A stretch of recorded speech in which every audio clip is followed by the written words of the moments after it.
Welcome to World History and the West. This week you will learn about the interwar ideologies that developed between the First and Second World Wars.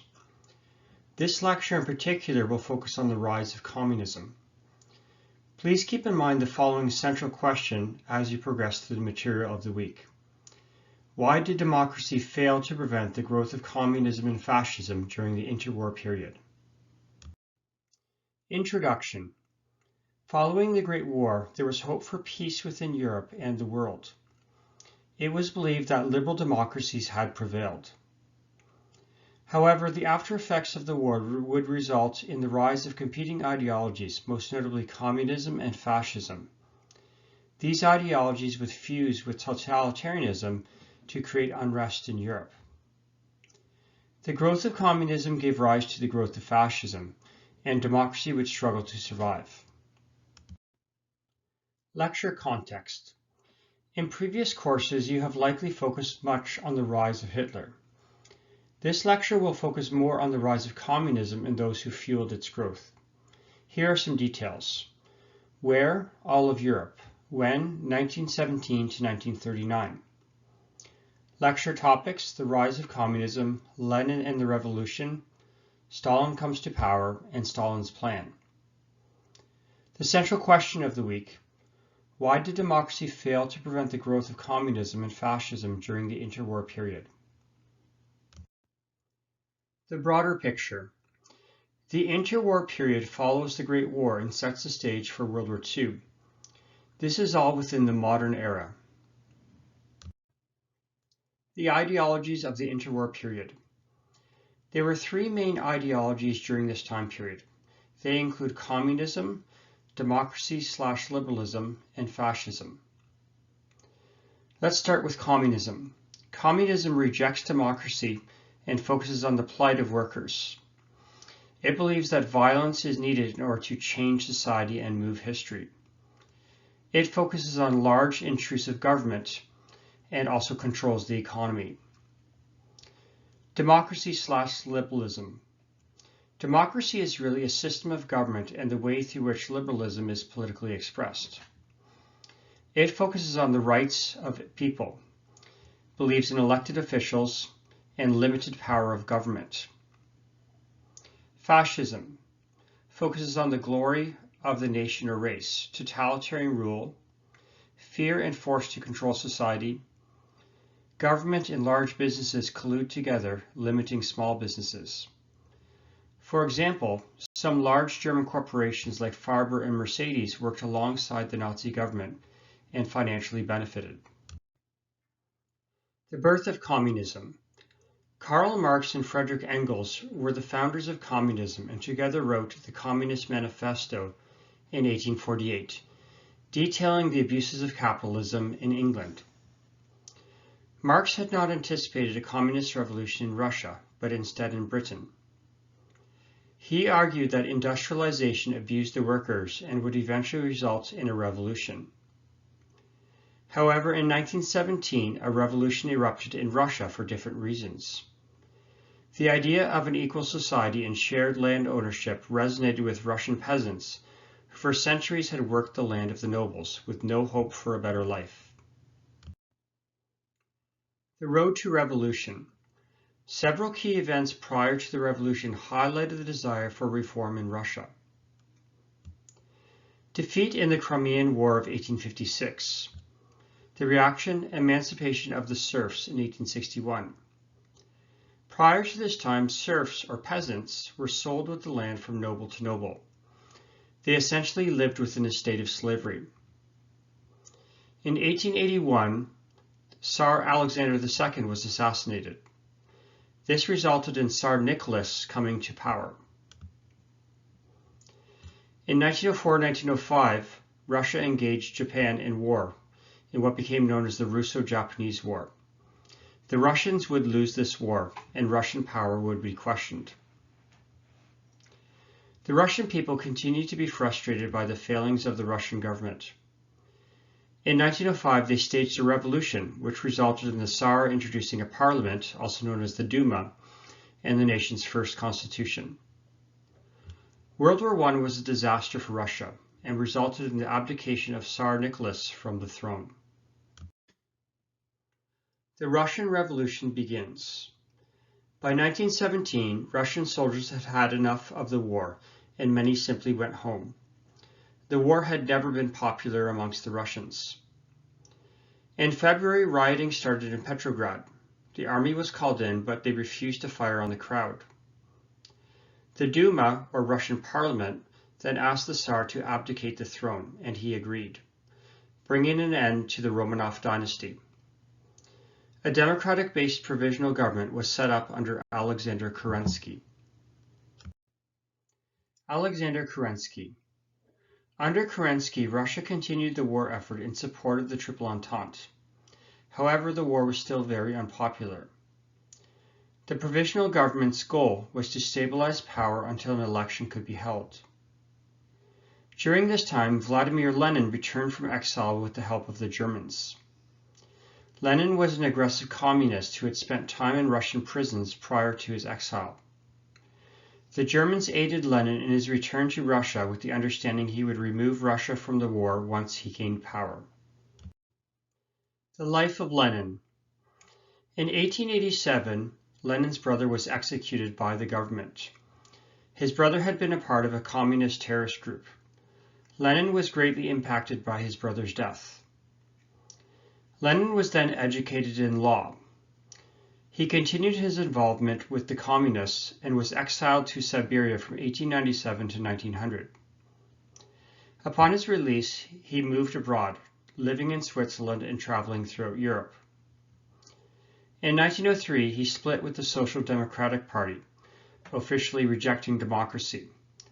His followers were called the Bolsheviks, meaning the majority.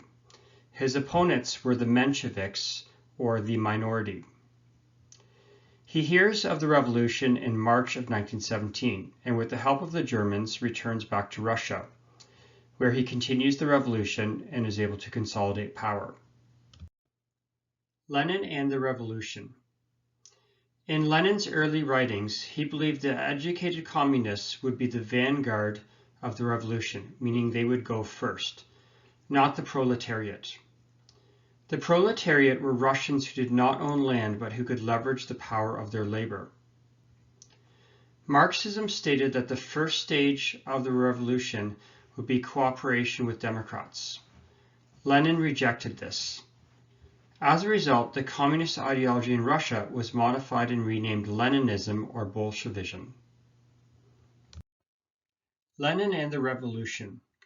The Bolsheviks began to dominate worker councils, also known as Soviets, around the country. In addition, a former Menshevik, Leon Trotsky, joined Lenin. Trotsky was even more well-liked by the lower class than Lenin. On November 6, 1917, the Bolsheviks, with the support of the army, overthrew the provisional government led by Alexander Kerensky. Lenin had gained power. Once in power, Lenin created the secret police known as the Cheka. Bolsheviks and Mensheviks disagreed on whether to use democracy to leverage power. Look closely at the map of the Russian Revolution. You will notice that many of the conflicts between the whites and the reds took place in Western Russia. Complete consolidation of power by Lenin across the country would take place by the early 1920s. Russia leaves the war. Upon gaining power, Lenin started diplomatic discussions with the Germans to end the war. Remember that it was the German government that had helped Lenin back into the country on the condition he would take Russia out of the war.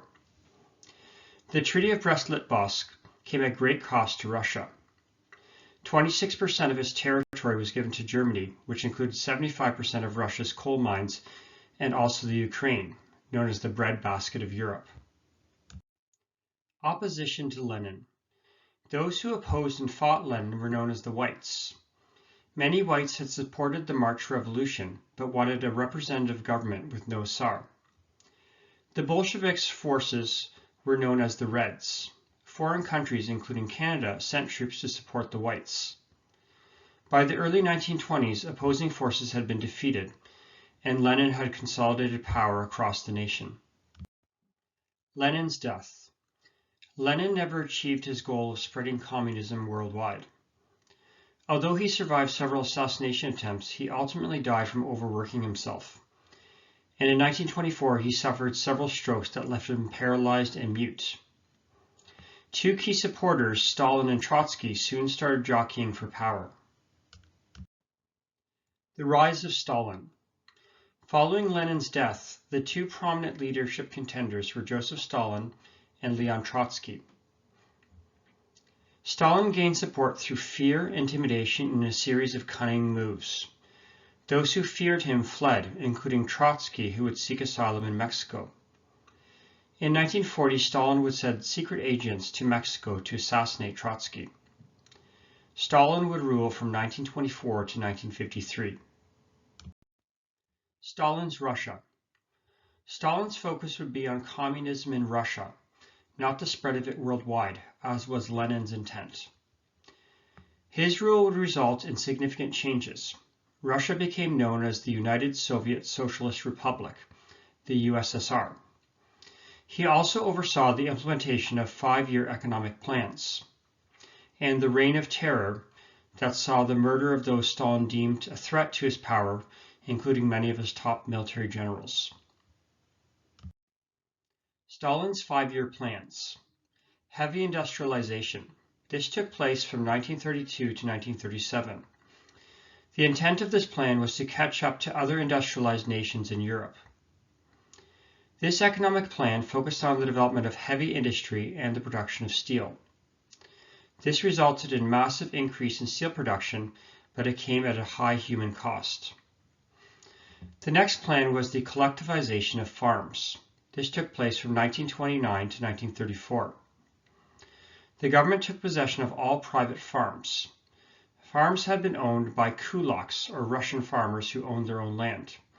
They would now be required to work on government-controlled farms. The kulaks revolted and were eliminated as a class. It is estimated that 5 to 10 million Russians were killed as a part of Stalin's plan.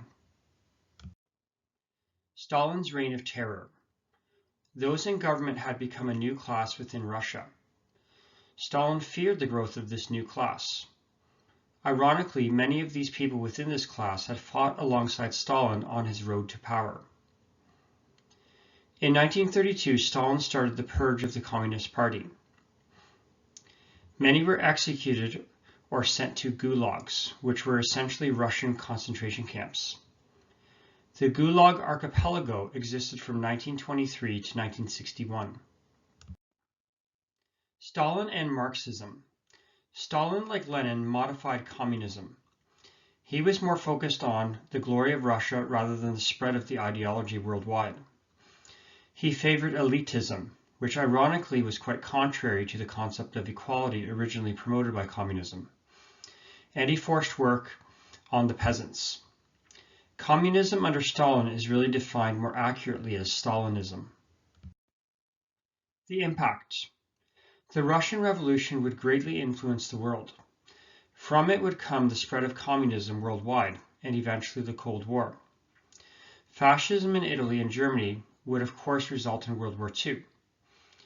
With the rise of these two ideologies, democracy and liberalism would be greatly endangered once again.